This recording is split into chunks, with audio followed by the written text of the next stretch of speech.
ay rated SPG. Striktong patnubay at gabay ng magulang ang kailangan. Maaaring may masiselang tema, lengguwahe, karahasan, sexual, horror o droga na hindi angkop sa mga bata. Galit na galit si Miguelito. Kinausap niya sina Jackie at Roberto at sinabi na gusto niyang matapos na si Tanggol at tapusin ito. Ngunit pinagsabihan ni Roberto na huwag maliitin ang mga Montenegro dahil may kapit itong sindikato kaya hindi nila pwedeng sugurin agad. Kinausap ni Ramon si Tanggol at ipinaalam na may pupuntahan siya. Hihingi siya ng tulong sa mga kakilala at business partners. Sinabi rin niya na kapag nakausap na ang mga ito, hihingi siya ng mga armas para kay Tanggol. Dahil nailigtas na niya si Ramon, oras na para bumawi sa mga nangloko sa kanya. Unahin niyang puntahan si Divina para singilin ito sa pagiging trador. Galit na galit si Pongay. Para sa kanya, kahit ano ang gawin ng mystery man, hahanapin niya ito at sisiguraduhin na pagbabayarin dahil sa mga masamang ginawa nito. Galit na galit din si Tanggol. Ipinangako niyang pagbabayarin si Divina sa lahat ng pangloloko at pagtatrador nito sa kanila. Napansin ni Divina na may tao sa labas ng pinto at inutusan agad ang mga tauhan niyang tingnan. Bigla namang lumabas si Tanggol at pinagbuhol ang mga tauhan ni Divina. Isa-isa niyang pinabagsak at ipinakita ang kanyang lakas at galing sa pakikipaglaban. Pagbagsak ng huling tauhan ni Divina, umalinggaw ang tunog ng sirena sa labas, isang senyales na may paparating na reinforcement mula sa sindikatong konektado kay Divina. Agad na tinignan ni Tanggol ang paligid, alam niyang may nakatagong sniper sa kabilang gusali. Naramdaman niya ang kirot sa balikat nang tumama ang isang bala, ngunit hindi siya nagpadaig. Kagat ang labi, tinakpan niya ang sugat ng piraso ng damit ng isa sa mga tauhan at gumapang papasok sa loob ng mansyon ni Divina. Sa loob, nag-aalboroto si Divina habang hawak ang cellphone.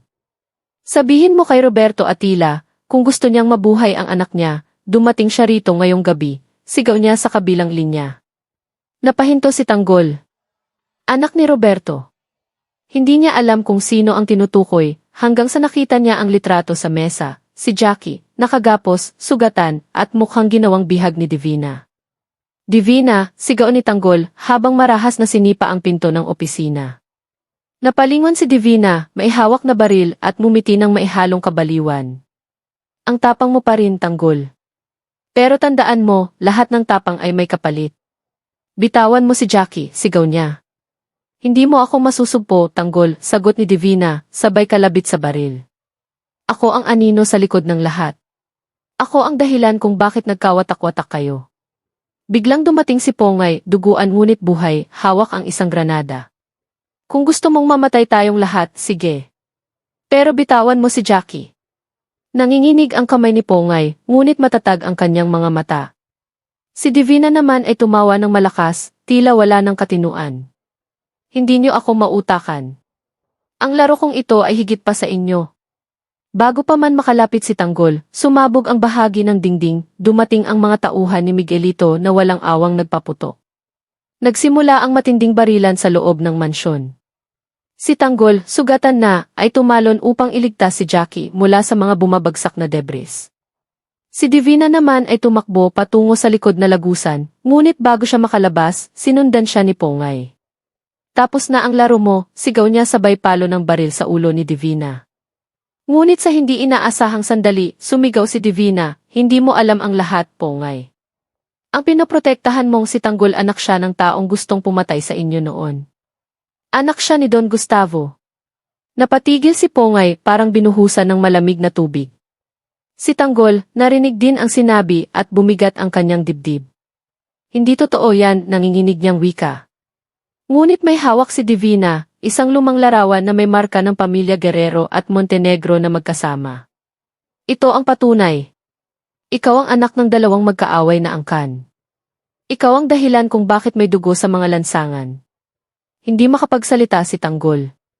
Bumagsak siya sa sahig, hawak ang larawan. Sa labas, lumalakas ang putukan at naririnig ang sigawan ng mga tauhan ni Ramon na paparating upang tumulong. Ngunit ang mga salita ni Divina ay parang punyal sa dibdib ni Tanggol, lahat ng ipinaglaban niya ay parang biglang nagdilim. Pagdating ni Ramon, agad niyang hinila si Tanggol. Wala na tayong oras. Sumabog ang fuel tank sa likod, kailangan nating makaalis. Ngunit nanatili si Tanggol sa pagkakayuko habang si Divina ay tinatawanan siya. Hindi mo kayang tanggapin ang totoo, hindi ba? Lahat kayo, niloko ko dahil gusto kong malaman kung sino ang tunay na may dugo ng mga demonyo. Sa galit, tinutukan siya ni Tanggol ng baril. Nanginginig ang kamay niya, ngunit pinigilan siya ni Ramon. Huwag mo siyang tapusin ng ganyan. Hindi mo kailangang maging katulad nila. Ngunit bago pa makasagot si Tanggol, may isa pang putok ng baril, si Jackie ang bumaril kay Divina. Para to sa lahat ng sinira mo, Anya, luhaan. Bago bawian ng buhay si Divina, mahina niyang sinabi, hindi pa rito nagtatapos, may darating pa si Alejandro, at tuluyang pumikit. Pagkalipas ng ilang minuto, sumabog ang buong mansyon. Tinakbo ni Tanggol, Ramon, at Jackie ang daan palabas, halos hindi na makahinga sa kapal ng usok. Sa likod nila, natupok ang lahat, kasama ang mga kasinungalingan, mga lihim, at dugo ng mga kaaway. Ngunit sa loob ni Tanggol, nagsimula ang mas malalim na apoy, ang paghahanap sa sagot kung sino si Alejandro. Kinabukasan, sa isang abandonadong pier, lumitaw ang isang lalaking nakaitim, may peklat sa mukha at malamig ang mga mata. Sa likod niya ay mga tauhang armado. So, patay na si Divina, sabi niya habang sinusuri ang larawan ni Tanggol. Ngayon, ako naman. Nasa kabilang dulo ng pier si Roberto, tahimik na pinapanood ang eksenang iyon sa binoculars. Sa tabi niya, si Miguelito. Sino yang Alejandro na yan? Tanong ni Miguelito. Tao yan ng impyerno, sagot ni Roberto. At kung tama ang kutob ko, siya ang kapatid ni Tanggol. Napahinto si Miguelito. Kapatid? Sagot ni Roberto, malamig ang tinig. Dalawa silang anak ni Don Gustavo. Isang tagapagtanggol at isang tagapagpabagsak. Samantala, sa ospital, gising na si Tanggol, nanginginig pa rin ang mga kamay. Sa mesa sa tabi ng kama, iniwan ni Ramon ang isang sobre, may mga dokumento, birth certificate, at isang lumang sulat na may perma ni Don Gustavo. Nang buksan ni Tanggol, halos mabitawan niya ito sa pagkabigla. Nakasaad doon, ang aking anak, Tanggol, ay ipinagkatiwala ko sa mga gerero upang itago ang aking pagkakamali. Ngunit ang panganay kong si Alejandro, siya ang tagapagmana ng lahat ng kasamaan ng ating angkan. Lumuhod si Tanggol, pinipigilan ang luha. Kung totoo to. Kung totoo lahat ng to. Kailangan kong harapin siya. Sa malayo, sa gitna ng dagat, nakasakay si Alejandro sa yacht, ay hawak na larawan ni Tanggol at Divina.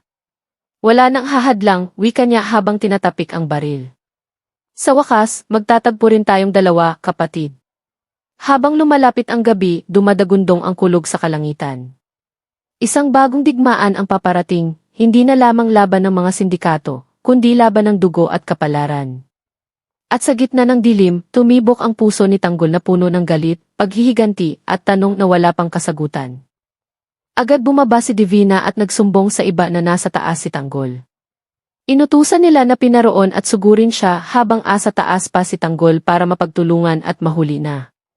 Sa kabuuan ng mga pangyayari, lalong umiinit ang laban sa pagitan ni Tanggol at ng mga gero, pati na rin ni Divina. Buo ang loob ni Tanggol na ipaghiganti ang mga pagtataksil at kasamaan na ginawa sa kanya at sa kanyang pamilya. Habang si Ramon ay naghahanda ng mga kakampi at armas para sa kanilang laban. Si Tanggol naman ay agresibong humaharap sa mga kaaway ng mag-isa. Samantala, pursigido rin si Punggay sa paghahanap ng hustisya para sa mga inosenteng biktima. Sa kabilang panig, patuloy ang mga plano ng mga gero upang tuluyang pabagsakin si Tanggol. Ngunit hindi nila inaasahang mas lalo itong nagiging matapang at mapanganib. Sa sunod-sunod na sagupaan, malinaw na wala ng atrasan.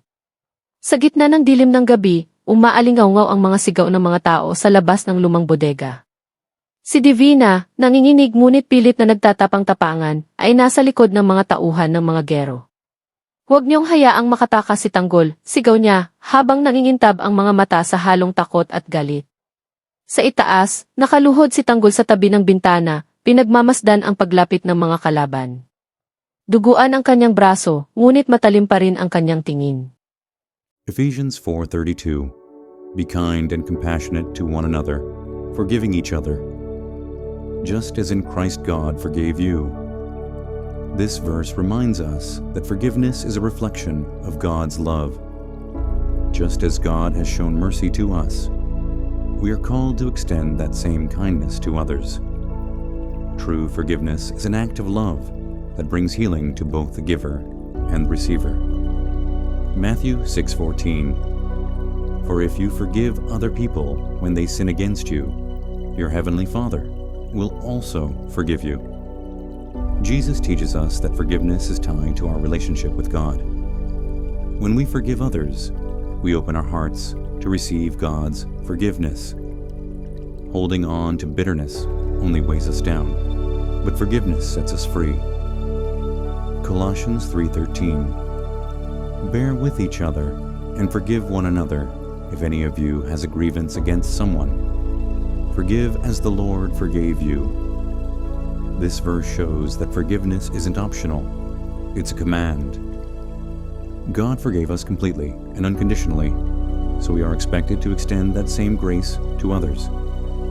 It's not always easy, but it's a powerful way to live in peace. Luke 6:37. Do not judge, and you will not be judged. Do not condemn, and you will not be condemned. Forgive, and you will be forgiven. Forgiveness is linked to mercy and humility. When we let go of judgment and resentment, God meets us with the same measure of grace. Forgiveness clears the path for blessings and inner peace. Psalm 103, verse 12. As far as the east is from the west, so far has He removed our transgressions from us. This verse shows the depth of God's forgiveness. He doesn't just forgive temporarily, He completely removes our sins. When God forgives, He remembers no more. This gives us hope to also let go of the wrongs done to us. Isaiah 1:18. Though your sins are like scarlet, they shall be as white as snow. Though they are red as crimson, they shall be like wool. God's forgiveness cleanses us entirely. No matter how deep the sin, His mercy is greater. This verse encourages anyone who feels unworthy to remember that God can make all things new. 1 John 1:9. If we confess our sins, He is faithful and just, and will forgive us our sins and purify us from all unrighteousness. Forgiveness begins with confession. God promises not only to forgive us, but also to purify our hearts. This is a reminder that no sin is too great for God to forgive when we come to Him sincerely. Mark 11:25. And when you stand praying, if you hold anything against anyone, forgive them, so that your Father in heaven may forgive you your sins. Jesus teaches that forgiveness must come before prayer. When we let go of grudges, our hearts are open to God's blessings. Unforgiveness blocks spiritual growth, but releasing it brings peace and answers to prayer. Daniel 9:9. The Lord our God is merciful and forgiving, even though we have rebelled against Him. This verse emphasizes God's unfailing mercy. Even when we fall short, He remains willing to forgive us. It reminds us to extend the same kind of mercy to others who may have wronged us. Micah 7:18. Who is a God like you, who pardons sin and forgives the transgression of the remnant of His inheritance? You do not stay angry forever, but delight to show mercy. God delights in showing mercy. His forgiveness flows out of love, not obligation. This encourages us to let go of anger and learn to forgive with a willing heart, just as God does for us every day.